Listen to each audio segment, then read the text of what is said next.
Mr. Agarwal. It's always a privilege to interact with you, sir. Thank you so Morning. much. Thank you so much for sparing your precious time for BW Business World. Sir, tell us, uh, like PV sales have gone up and various economic indicators are also showing green. So, what do you make out of the recent developments, recent positive trends?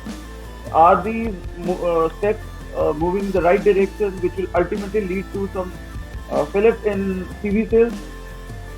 Absolutely. This is in line with our expectations that CV industry is improving month after month, and it is very logical as well because there were a lot of issues in the economy because of the pandemic. Sentiments were very low. Now the sentiments have recovered a lot.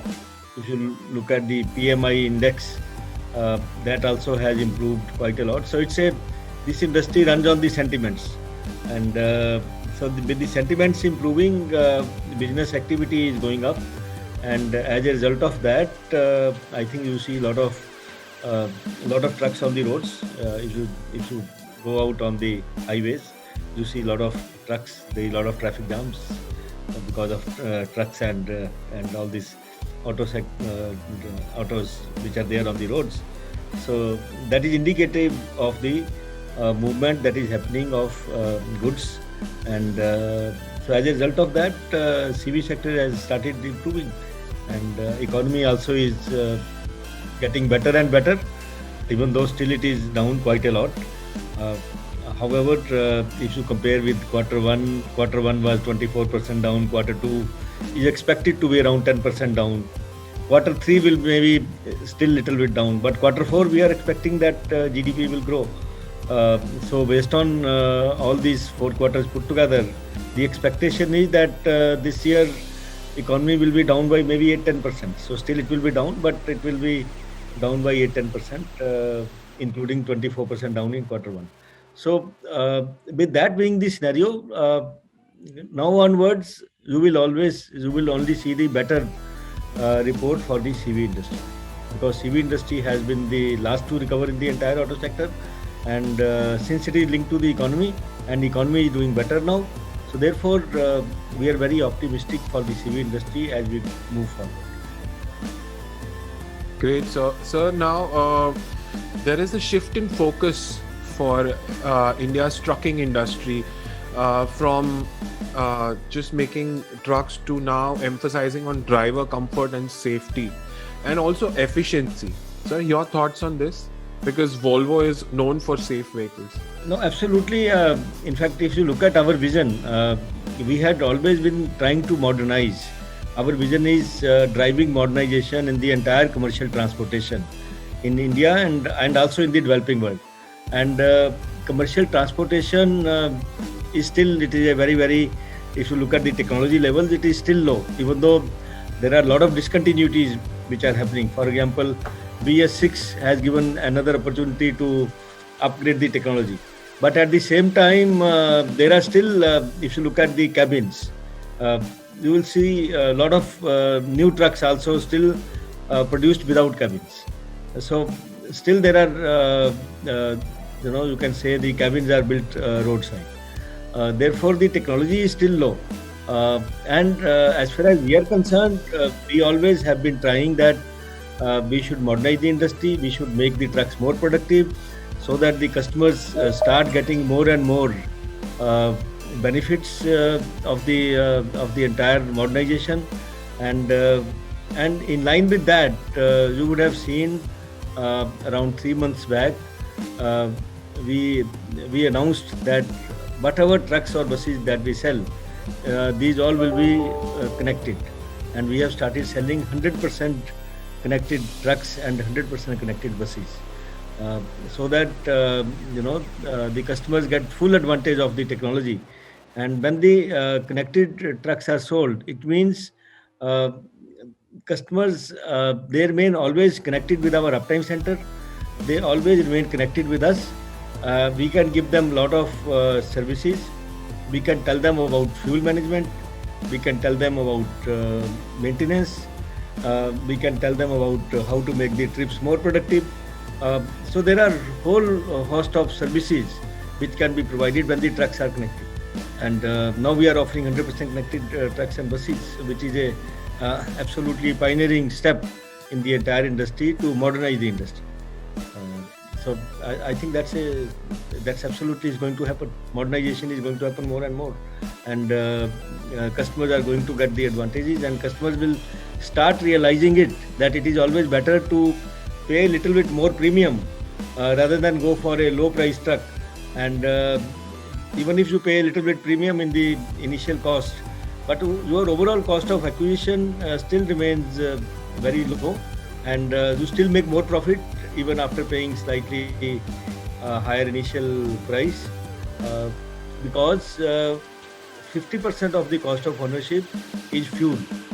And if you are able to save on fuel through these various services which we offer through connected services, if you save on fuel, it means you save on the 50% of the cost of ownership. And even if you pay a little bit higher premium on the cost of acquisition, which accounts for 20% of the cost of ownership. So if you pay 10% premium of 20%, you pay only 2% extra. But if you save 10% on fuel, you save 5%. So it means your profits are more end of the day. So that's what we are trying to educate the customers, that don't look at just the cost of acquisition. Look at overall cost of ownership. Now in the cost of ownership, we help them improve the fuel efficiency. We help them improve the productivity of each trip, because we help them to drive more. Like for example, if a truck normally drives say 350 kilometers in a day, we help them how they can drive more in a day. They can drive 500 kilometers, so that they can make more trips. And apart from that, we help them to get more payload, and they can get more payload within the same gross vehicle weight of the truck if we reduce the tare weight of the truck. And we always find reasons, or we always find avenues to reduce the weight of the truck. We always work on the light weighting. When you do the light weighting, you reduce the tare weight of the truck, it means you increase the payload, because the truck capacity is defined by the gross vehicle weight. When we say that it is a 16-ton truck, it is 16-ton gross vehicle weight. And if you reduce the tare weight, then it means payload goes up. When the payload goes up, the customer can load more. So we help him reduce fuel cost, we help him load more in the truck, and we help him to do more trips in a month. So these all add up to his savings, and these are the savings which are much more than the little bit premium if he has to pay on the cost of acquisition. So that's the entire economics, and that's what we had been always trying to educate the customer, that don't look at the initial cost, look at the overall cost. Sir, there have been a series of policy measures by the government. Atmanirbhar was one of them. Then there was some stimulus by the government, and now, I mean, recently there have been another dose of stimulus. So, are these policy measures going to aid the CV sector in the long run? If yes, just if you can shed some light on that, how? I mean, is it actually have a positive impact on the CV industry? Absolutely, because government acts as a catalyst. Government has to make positive statements. It has to bring in the positivity in the entire environment. And when you make positive statements that we are doing a lot of work on Atmanirbhar, it means we are going to manufacture more in the country. So it means efforts are being made to manufacture more, even though it may take time. But I think this statement itself creates a lot of confidence. It builds up the confidence. Similarly, when you say we are going to offer stimulus, it means government is working on creating demand. When you make such statements, the mindset becomes positive. When the mindset becomes positive, people start thinking about business. And if people start thinking positively about business, then the activity itself goes up. You know, that is how it all happens. Because suppose there is a transporter, and who is running an old truck, which is a 7-year-old truck, he is not getting much productivity. He is under dilemma. Should I replace this truck or should I wait for another 2 years? Now, how his dilemma is solved? When he listens to positive things, then he feels, oh, the business is going to improve. Why not I should replace now? So that's how the things happen, because the financing is available. If he is positive, he will replace. If he is not positive, he will say, okay, let me wait. That's what happened in the entire business. So, and it's very important when the government makes positive statements, it helps the business. Sir, now as in from I want to understand from VC's point of view, higher investments from auto majors in India in R&D, how would that contribute to making greener, sustainable products and efficient vehicles? Absolutely, I think we need to make more and more investments in R&D, because end of the day, if we have to become Atmanirbhar, it means we have to invest in technology, and for that it's very, very important. It plays a very important role. Like for example, we started supplying Euro 6 compliant engines to Volvo Group more than 7 years back. Now today we are a sort of a center of excellence for medium duty engines. So even Volvo gives us a lot of work to do for them in the development of medium duty engines. For example, if we have to go to the next step now for the emission norms, BS6 has happened. So BS6 next step is going to happen from 2023. So for that again some work has to happen. Now since we have created this competence, we have created this capability, we will be able to do it ourselves. And we will be able to do it ourselves in a very, very good manner. And we can not only do it for India, we can also do it for Volvo Group. So therefore, I think it creates a lot of, you can say, the edge in technology, edge in quality, and if we have to become bigger and bigger economy, it means our technology, our quality has to be of a very high order. It has to meet the expectations of the developed economies, because even if you take a mission of 5 trillion economy, now 5 trillion economy will happen based on the domestic consumption as well as on exports. Now in India, the domestic consumption will keep on improving at its own pace, but immediately fillip you can get from exports. So therefore, if you have to export more, it means you have to become technologically more superior. You have to make more investments in technology. You have to improve the quality of your products so that you are able to compete with the best of the companies in the world markets. And then, of course, if you export more, if you increase the domestic consumption, then definitely 5 trillion economy is a very, very realizable dream. So do you think the logistics sector, if we strengthen that sector, if the government strengthens that sector, that will actually have a very positive effect on creating livelihoods, developing infrastructure through commercial vehicles also, because commercial vehicles and logistics are a part of each other? India logistics sector is very, very, you can say, again, it's a very unproductive sector. If you look at the logistics cost, in any developed economy, the logistics cost is around 5 to 6% of the GDP. In India, it is still around 12 to 13% of the GDP. So it means there is a lot of improvement that has to happen in the logistics sector. And trucks or commercial vehicle industry is it's a very, very major part of the logistics sector. And other than that is the infrastructure. If you improve the road infrastructure, if you cut down the waste, if you cut down the accidents or improve productivity on the movement of goods and services, I think that's how you will cut down the waste in the logistics sector. So it's a very important area where improvements are required, and we are moving on the right track, I would say. So, how much is the CV industry contributing to the manufacturing GDP? And going forward, what are the potentialities of its contribution towards manufacturing? And then, how much does manufacturing have the potentiality to contribute to the GDP? I think the entire auto sector contributes very large proportion of the overall manufacturing GDP.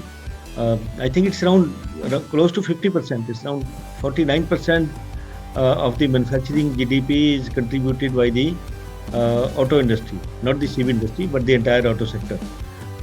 And then, of course, the government has again the objective. They have declared the objective that they want to increase the share of manufacturing sector in the entire GDP.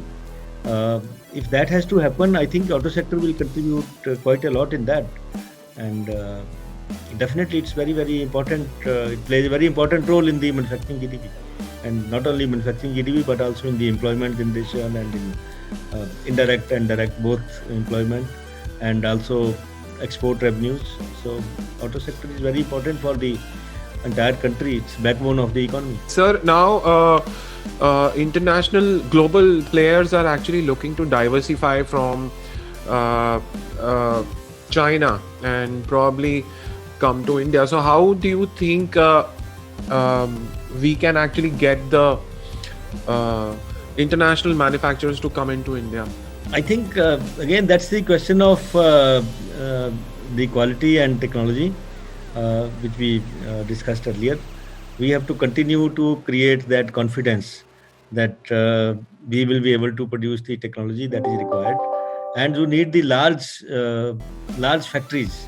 Like if you look at China now, there are companies who have set up plants there. They are not only catering to China, they are catering to the entire world. The size is so large. Now you have to move those large factories to India. It will be a slow process. It is not going to happen overnight. It's good that we have started thinking like that we have to become Atmanirbhar and we have to set up more manufacturing. We have to start catering to the world economy from India. I think that thought will create actions, and I think we will see the actions happening very fast, because at end of the day, Indians are very entrepreneurial, and they will be looking for opportunities to make investments, and if government facilitates that will be very good. Okay, first of all, what has been you said the numbers have improved. Can you tell us the numbers achieved last year vis-a-vis this year, and your projections for this financial year or calendar year?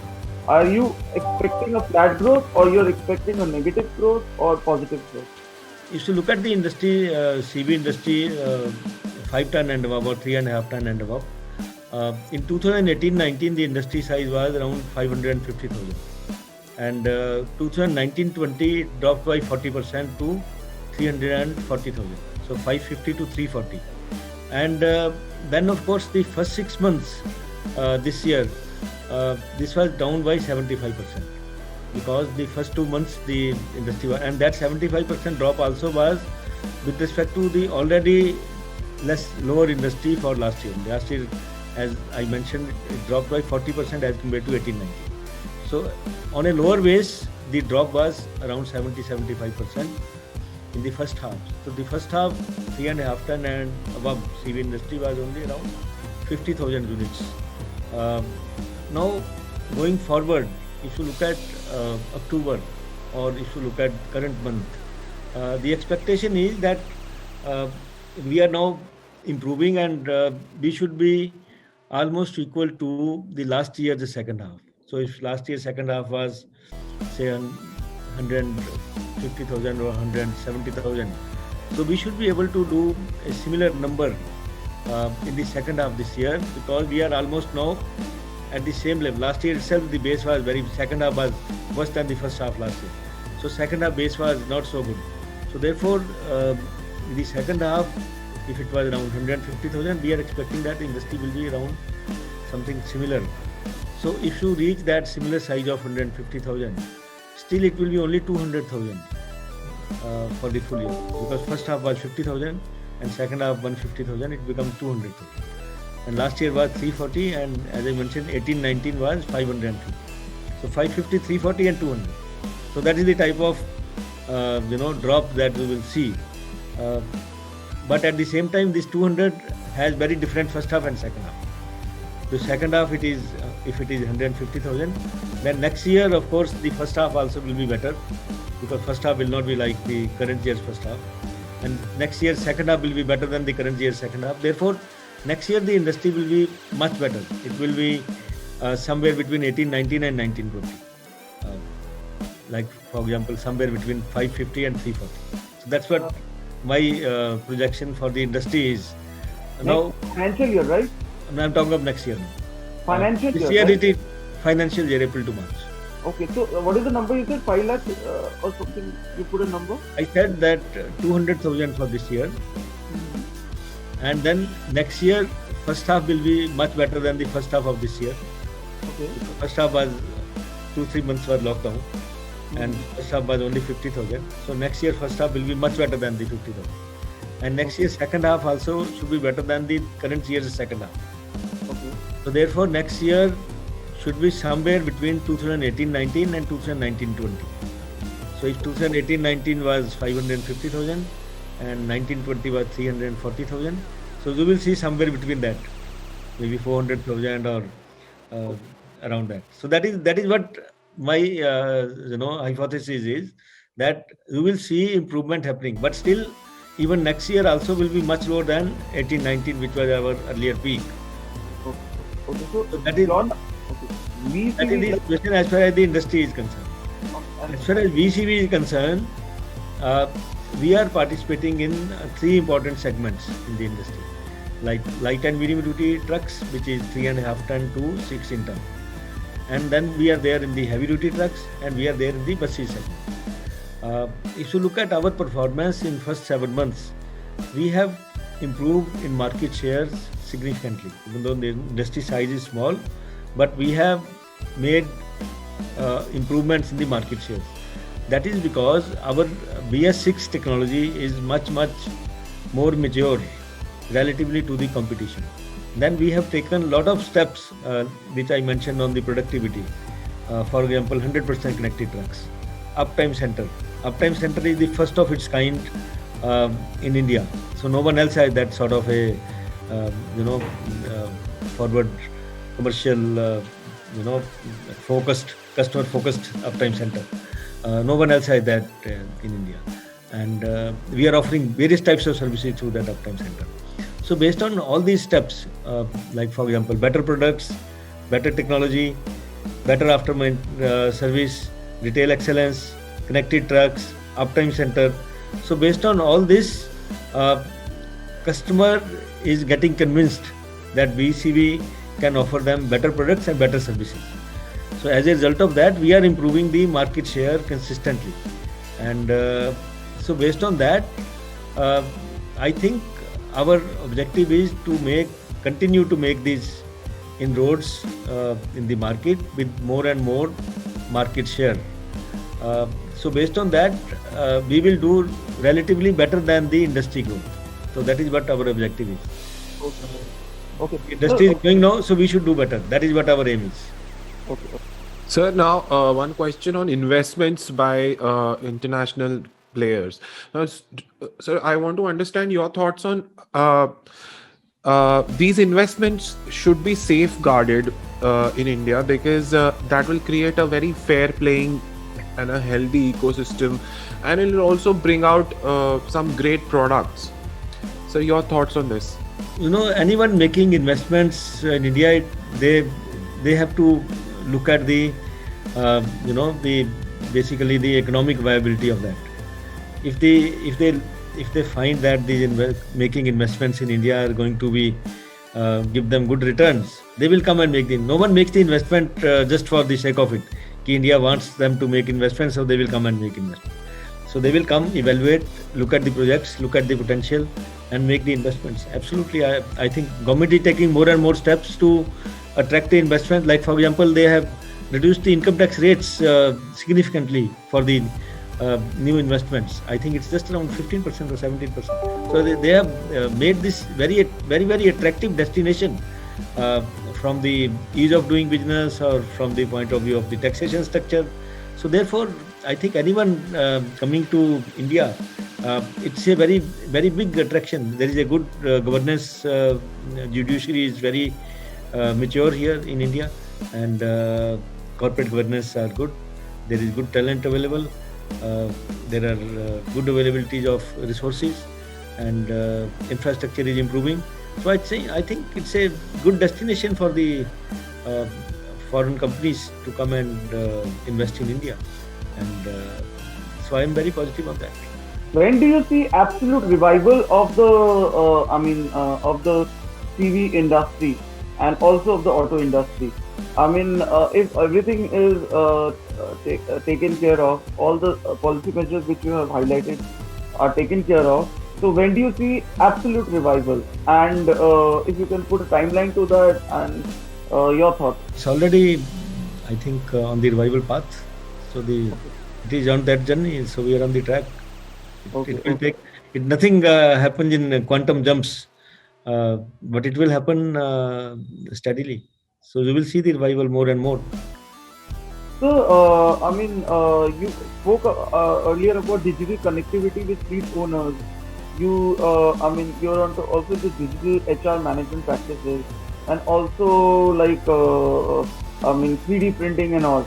So, is digital gaining eminence, digital adoption gaining eminence in the TV industry?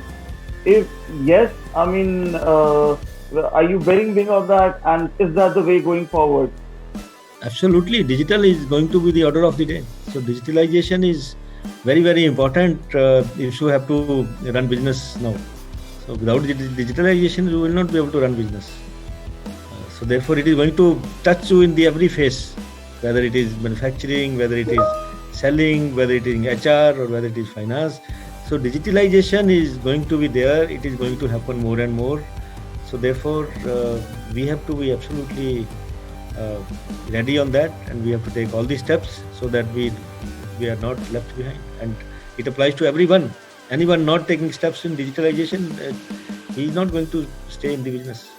Sir, now last time we interacted, we started the conversation with COVID. Now, COVID is an overused topic. So I'm going to ask you, what are your key learnings from this whole pandemic, the whole lockdown? And in April, the whole industry saw zero sales. And CV industry hasn't really taken off throughout the lockdown as well. So, sir, your key learnings? Key learning is that we have to be very, very smart at the change management. I think the way the companies have moved, or way we have moved, how to start doing business following the different rules of the game.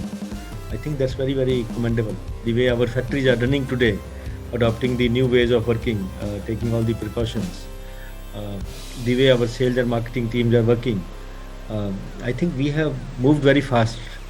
That reflects on the the competence of our people, reflects on the maturity of the systems and processes in the organization. I think that's commendable. So change management was extremely good.